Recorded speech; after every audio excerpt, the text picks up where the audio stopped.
오늘은 어우동부터 장녹수, 황진이, 농계, 이냥양 5명의 조선 최고의 기생들의 인생사를 모아봤습니다. 한 명 한 명 어떤 인생을 살았고 어떠한 일들이 있었는지, 누가 더 최고의 기생, 최고의 악녀였는지를 여러분도 생각하면서 즐겁게 시청해 주시기를 바랍니다. 그럼 기생열전 조선 최고의 기생 탑5 지금 시작합니다.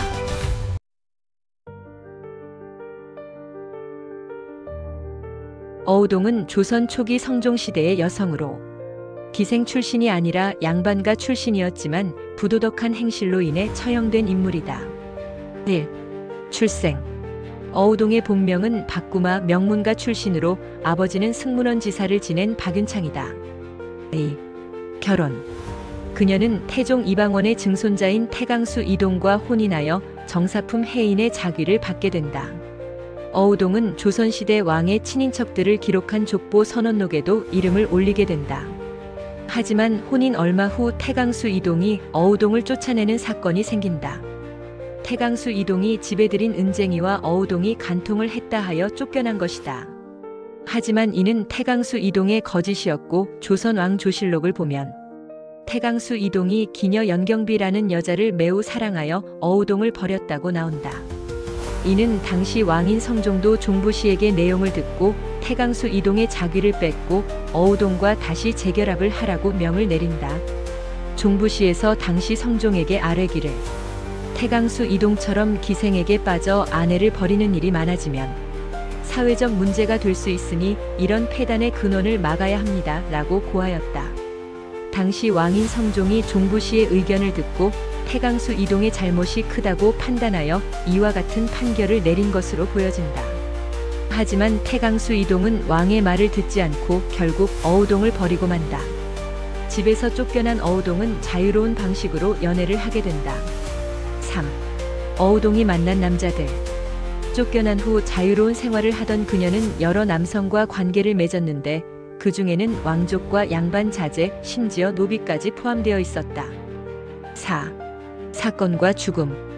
그녀의 문란한 생활이 문제가 되어 결국 1480년 성종 11년에 간통죄로 체포되었다.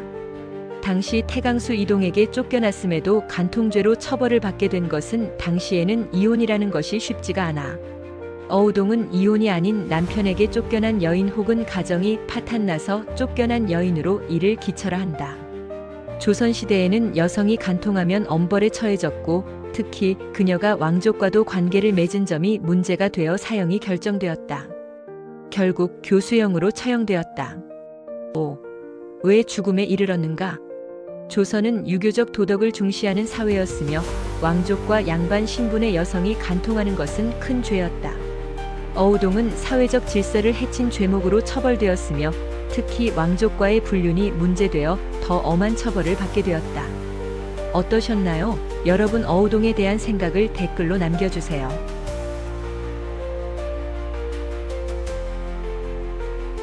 조선 최고의 권력형 기녀 장녹수의 비극적인 삶. 조선시대 기생에서 왕의 총애를 받은 여인으로 변신한 장녹수. 그녀는 권력의 정점에서 화려한 삶을 살았지만 그 끝은 비참했습니다. 과연 장녹수는 어떤 삶을 살았을까요? 출신과 배경.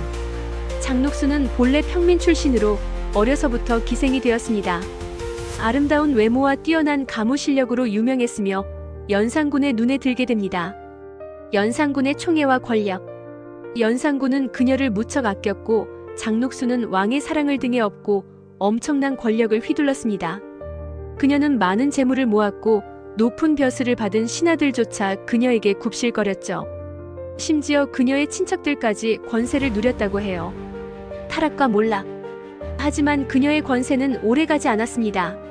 연산군의 폭정이 극에 달하자 결국 중종 반정 1506년이 일어났고 연산군과 함께 그녀도 처형당하게 됩니다. 권력의 끝은 허무했던 것이죠. 조선 역사에서 권력의 정점에 섰던 장녹수. 화려했던 만큼 비극적이었던 그녀의 이야기는 지금도 많은 사람들에게 교훈을 주고 있습니다. 오늘도 역사 속 한 페이지를 함께 들여다봤습니다. 더 많은 흥미로운 조선 이야기 다음 영상에서 만나요.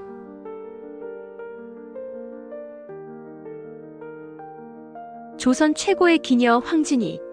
황진이는 조선 중종시대를 대표하는 명기로 문학적 재능과 미모를 겸비한 인물입니다. 그녀는 조선시대 기생문화에서 독보적인 존재로 평가받으며 수많은 문인들과 교류하며 한시와 시조를 남겼습니다. 1. 출생과 배경. 출생지 개성. 아버지는 양반이었고 어머니는 천민 출신이었던 것으로 보입니다. 당시 조선 사회에서는 종모법이라는 제도가 있어서 어머니의 신분을 따라야 했기 때문에 황진이도 천민 계급에 속하였습니다. 황진이는 어려서부터 총명하고 아름다웠으며 한학과 예술에 뛰어났습니다. 그녀가 기생이 된 이유에 대해서는 여러 설이 있지만 한 가지 유명한 일화가 있습니다. 어린 시절 자신이 사모하던 남성이 젊은 나이에 요절하자 인생의 허무함을 깨닫고 기생이 되기로 결심했다고 하는 일화가 있습니다. 또 한 가지 설은 어머니가 기생이나 천민 출신인 걸 비관하여 스스로 기생이 되었다고도 합니다. 2. 예술과 활동. 황진이는 단순한 기생이 아니라 문학적 천재였습니다. 그녀는 뛰어난 한시와 시조를 남겼으며 그 감각과 깊이는 당시 사대부들도 감탄할 정도였습니다. 대표적인 작품과 내용으로는 청산리 벽개수야 수의감을 자랑 마라. 벽개수 푸른 시냇물에게 너무 빠르게 흐르지 말라고 타이르는 내용으로 인생의 무상함을 표현한 시조.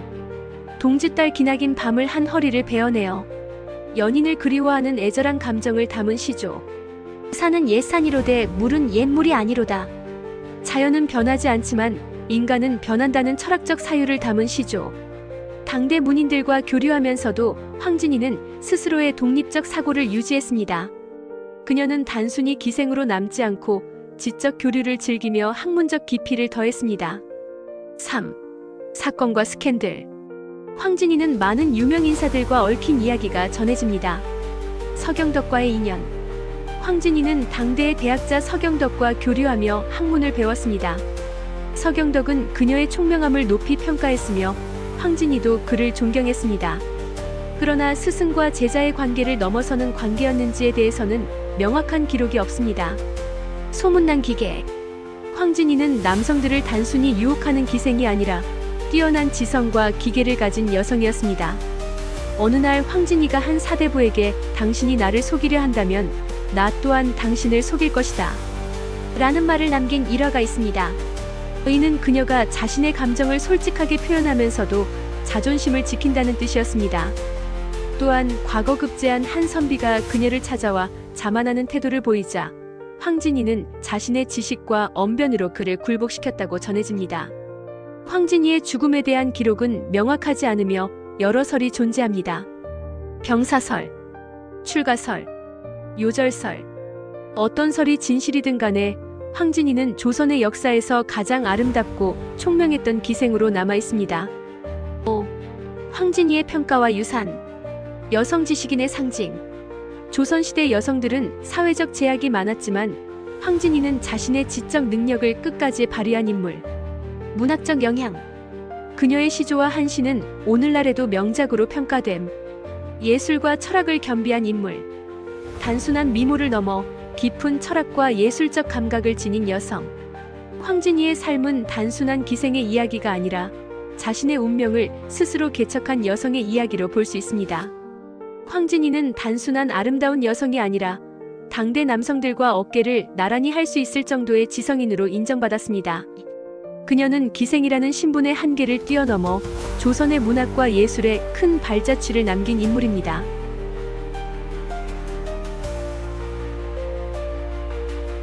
임진왜란이 한창이던 1593년 진주성에서 한 여인의 충절이 역사가 되었습니다. 그녀의 이름은 논계. 외적을 끌어안고 남강으로 몸을 던진 의로운 여인입니다. 1. 출신과 성장. 논계는 1574년 추정 경상도 진주에서 태어났습니다. 어릴 적부터 총명하고 강직했던 그녀는 기생이 되었지만 단순한 기녀가 아니었습니다. 의로운 뜻을 품고 있었죠. 2. 임진왜란과 진주성 전투. 1592년 임진왜란이 발발하자 진주는 왜군과 두 차례에 걸쳐 치열한 전투를 벌였습니다. 첫 번째 전투에서는 조선군이 승리했지만 1593년 두 번째 진주성 전투에서 성은 결국 함락되고 맙니다. 조선의 장수들은 전사하고 수많은 백성과 여성들이 왜군의 희생양이 되었죠. 3. 논개의 복수. 이때 논개는 왜군 장수 게야무라 로쿠스케를 유인하기로 결심합니다.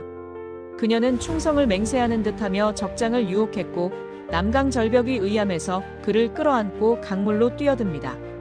그녀의 죽음과 함께 왜군 장수도 목숨을 잃었습니다. 이 내용에서 논개가 남편의 복수를 위해서 적장에게 복수를 하였다고도 하는데 정확한 역사 기록에서는 논개가 나라와 백성들의 복수를 위해서 적장과 함께 남강 절벽이 의암에서 몸을 던져 적장과 같이 죽음에 맞이했다라고 합니다. 4. 죽음과 업적.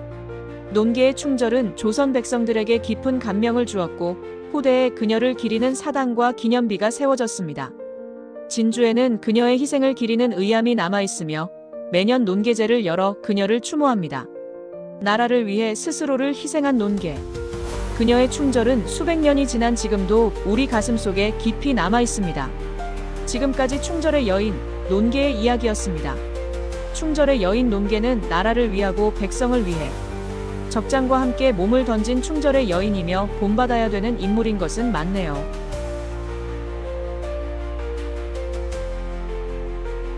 인한향, 그녀는 조선의 마지막 명기로 불리며 일제강점기 문화예술의 중심에 있던 인물입니다. 화려한 기회와 총명함으로 당대 최고의 기생으로 이름을 떨쳤던 그녀의 삶을 따라가 봅니다. 인한향은 평양에서 태어나 일남 삼녀 중 막내로 자랐습니다. 아버지는 좌수벼슬을 지냈지만 객주업 실패로 가세가 기울자 어머니는 어린 인한향을 기생 양성소인 노래 서재에 보냅니다. 12살 어린 나이에 기예를 배우기 시작한 그녀는 단숨에 재능을 드러냈습니다.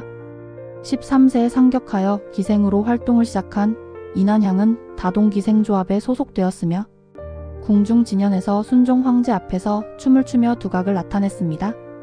이후 대정권번에 소속되어 가곡의 거장 하규일에게 정학과 가무를 사사하며 실력을 더욱 갈고 닦았습니다.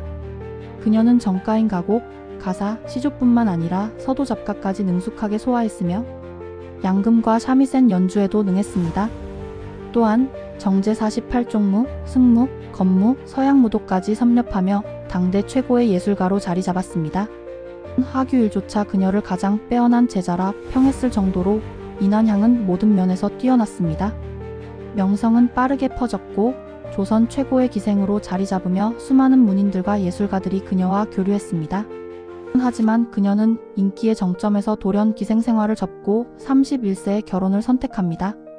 이후 무대에서 멀어지고 조용한 삶을 살며 대중의 시선에서 점차 사라졌습니다.